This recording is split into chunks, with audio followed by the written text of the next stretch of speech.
What's going on, you guys? You're tuned into the Cutting Room Knife Review. I'm your host, Garrett, and today we're taking a look at the Civivi Elementum 2.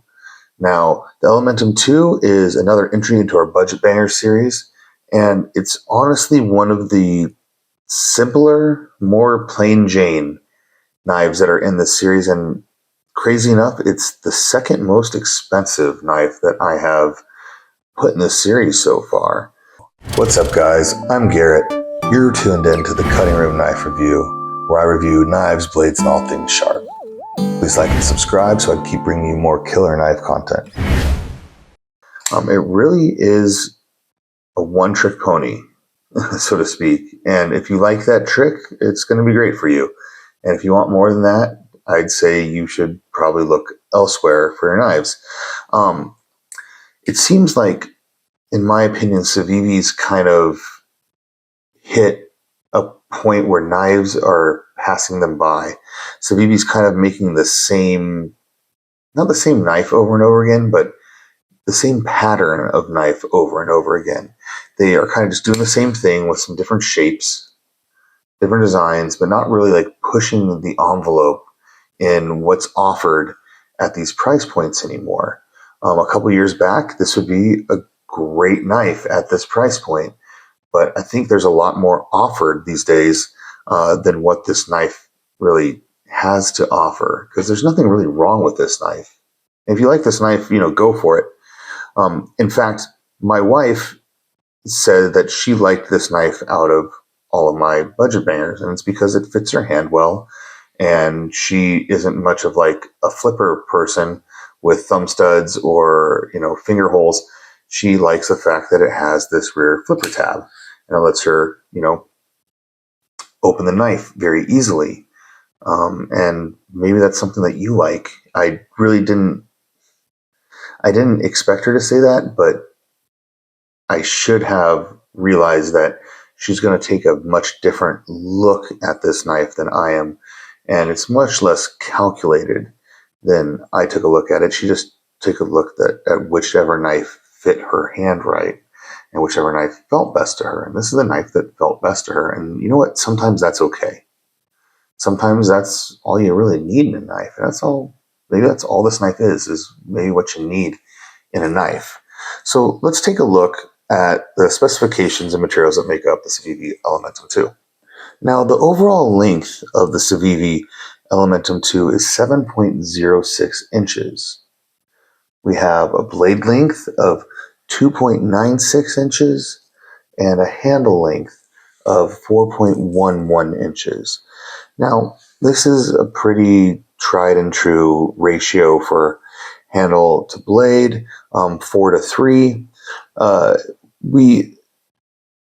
I like saying that it's just right under 3 inches because, once again, it makes it legal to carry in all kinds of carry environments. There's some, states and some counties that you have to carry less than a 3-inch blade knife, and this keeps you within that range. So that's all good.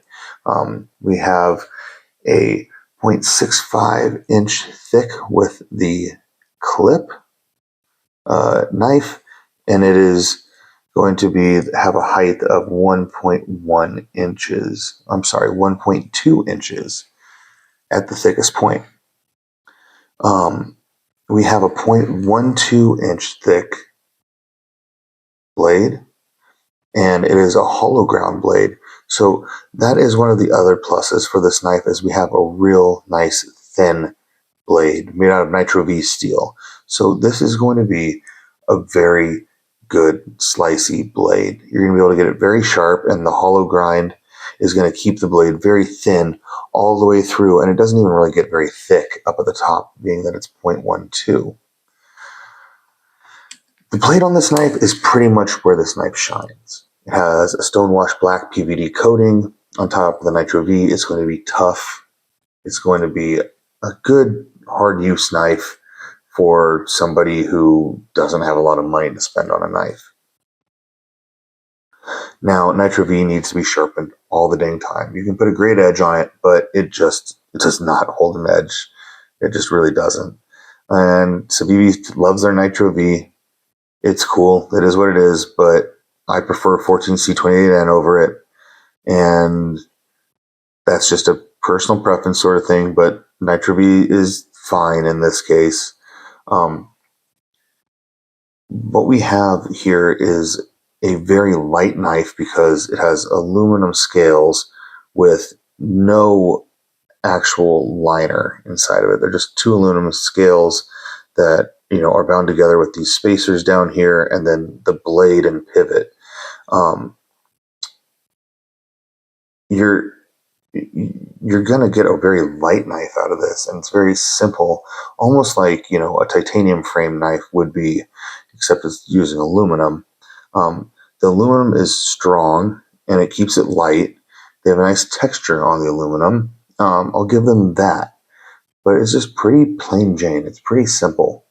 All we have here is a button lock and a flipper tab, and that's the entirety of this knife. The button lock is a plunge lock, so as we can see when we open the knife up, we have this little tab of sorts that pops out and holds the blade into place. When we push the button in, that plunge gets removed out of the way and the blade can move free. That plunge comes back in and it holds the blade. It's convenient. It keeps your hands out of the line of the blade, which is great, but it's also not a very strong lock. Civivi and Wii does a good button lock. I'll give them that, but it is not strong compared to, like, say, a top liner lock. It's not anywhere close to a top liner lock. You utilize the locking mechanism the same way by pushing a button, but what's holding this knife together and locked into place is not going to be nearly as solid as its counterparts made by Vosteed, or even its counterpart made by Kaiser, which has a button activated just liner lock. So the top liner lock is going to be the strongest. The button activated liner lock is going to be the second strongest, and then we have the button lock or plunge lock, which is the weakest choice out of all the locking mechanisms that we are seeing in the Budget Banger series that I have brought to the table so far. So we have a deep carry pocket clip, we have aluminum scales, we have some stainless steel hardware, a plunge lock, and a Nitro V blade, and that's the entirety of this knife. It's plain Jane. It barely fits in my hands unless I grip up on it, and then I'm kind of putting my finger in the way of the blade. I really don't like holding my hand up on the flipper tab, although that I'm assuming that's kind of what you're supposed to be doing, because there's no room for my hand down here, and it's kind of an awkward grip.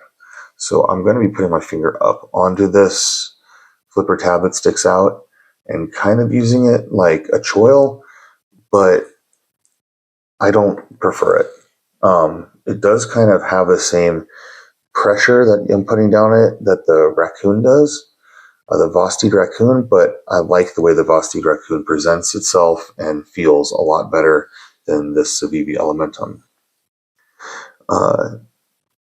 Like I said before, this knife really shines is the blade, and it's the grind of the blade that makes it shine.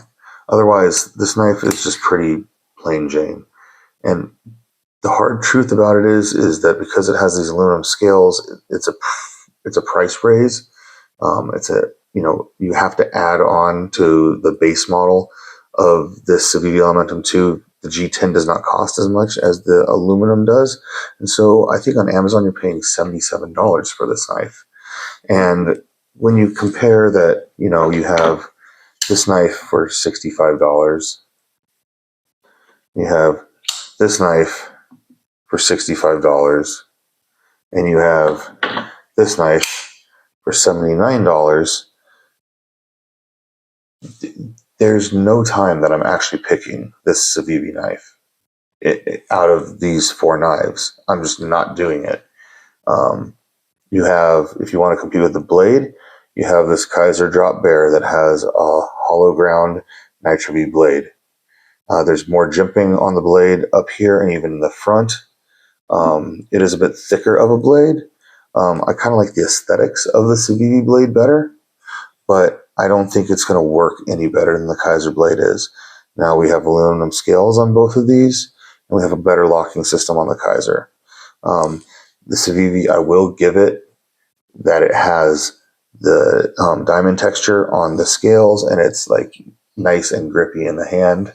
I'll give it that, but really when we grip up on this Kaiser, we have this nice finger choil with the blade and the handle, and I think that this is a much more comfortable knife to use, and I think it's going to be a more durable, hard use knife with the button activated liner lock. Now, the Civivi does have nice bearings, but I don't think they're anything to write home about compared to the Vosteeds. I find it to be a little bit sticky compared to the other knives in this series. The Vosteeds both have much smoother action to them, and so does the Kaiser. All of these knives have much better action than the Civivi. I kind of feel like this knife, when it went from Civivi Elementum to Civivi Elementum 2, we didn't get a big change in the knife, and Civivi hasn't made that step forward into the future of budget knives yet. You're getting charged more for this knife than any of these other, out of these four knives, this costs the most. And I think you get the least amount of knife with this knife. So that's unfortunate, and it makes it hard to recommend on my end as a reviewer. I think that you would have a better experience with any one of these knives. And I think that any one of these knives has reasons that I would choose it over Civivi, no matter what I liked about this knife. Then again, my wife said that she liked the Civivi best out of these knives. Is she, a very knowledgeable blade geek like I am? Is she a knife nerd like I am? No, she's not. But she's the average layperson who has an opinion, and her opinion counts, and that's who's basically buying these inexpensive knives. Aren't so much knife geeks. It's going to be the average person that needs a good pocket knife. And that means people are going to choose a Civivi just because it feels good in their hands, or they like the way it looks the best. Do I recommend it? No, I don't. I think you get a better deal out of any of these other knives than the Civivi. But all I'm saying is that it is some people's choice still. They don't care about the top liner lock. They don't care about the materials that it's made out of or the feel of the bearings. They just think that this knife, fits them the best in the hand. And if that's the case, it fits you in the best in the hand, then go for it. In my wife's case, it was the fact that she likes the flipper tab. Well, if you like the flipper tab, this is a knife that has a flipper tab, and these other three knives do not have a flipper tab. So if that's what's selling you on the knife, then there you go. You have the Civivi Elementum 2. It has a flipper tab. But if you really want to break down why these knives are good knives, why you should choose one over the other, this is coming in fourth place for me. It really is. This one's coming in fourth place for me. I'm not going to say which the rest of these are 1, 2, or 3, but out of these four, the Civivi comes in fourth. It feels like it's trapped in the past. It feels like it needs to get with all the upgrades that all these knife brands, these two knife brands, Kaiser and Vosteed, have made into this category, because you're paying $10 more for this knife for less knife. And that's just not going to win them customers. Civivi definitely has the biggest name out of any of these knives, but they're not going to if they can't start to keep up, because Vosteed especially is really leaving Civivi in the dust.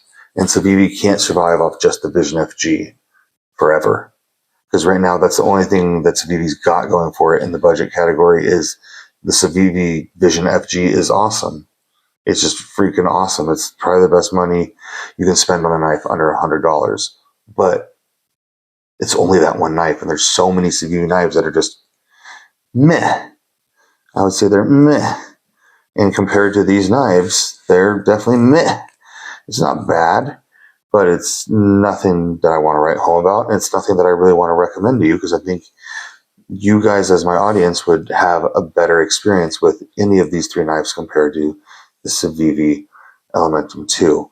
And that's unfortunate to say, because I am a fan of Civivi, but it's not enough. It simply is not enough anymore. There's too much to compete with. And then when you have, for $20 more, you can get this knife. I mean, get out of town. For a 20 spot for this knife instead of this knife, like, I shouldn't have to explain to you why this knife is so superior to this knife, but I can really quick. It just has nicer aluminum, nicer milling. It has top liner lock with a button that's actually kind of a cool shape, not just a circle. It has different anodization on the thumb studs than it does the scales do. It has a back spacer. It has a top liner lock, and it has a better knife steel. This is Nitro V steel. This is 154 cm. And after all of that, this runs on way smoother bearings. This knife has a premium feel to it by comparison to this knife. This knife has a very sluggish budget feel to it to me, whereas this knife definitely feels like it's hanging with its more expensive counterparts. So, unfortunately, the Civivi Elementum 2 is not going to be a knife that I'm going to recommend, and not because I think the Elementum 2 is bad. I don't think this is a bad knife. I just think there's other choices in that price range that are actually like $10 cheaper that you get a whole lot more knife with. And that's that. That's the bottom line. I wish I could give Civivi a better review for their knife, but they need to upgrade this knife. They need to upgrade this knife to a top liner lock. And if they did that, this knife would be night and day difference. If they put a top liner lock on this knife, I don't care how you keep it deploying. Even if you want to keep it being a rear flipper, that's fine with me. You want to add thumb studs, you want to add a Spidey hole. I'm good with any of that.